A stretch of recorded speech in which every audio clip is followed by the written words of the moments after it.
Global human piece university சார்பில் பல்வேறு துறைகளில் சாதனை புரிந்தோருக்கு கௌரவ டாக்டர் பட்டம் வழங்கும் விழா சென்னை பாரதிய வித்யா பவனில் நடைபெற்றது.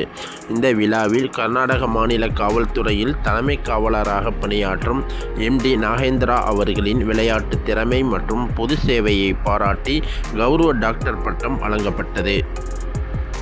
ಸರ್ ನಮಸ್ತೆ, ನನ್ನ ಹೆಸರು ನಾಗೇಂದ್ರ ಅಂತೇಳಿ ಕರ್ನಾಟಕದಿಂದ ಬಂದಿದ್ದೀನಿ.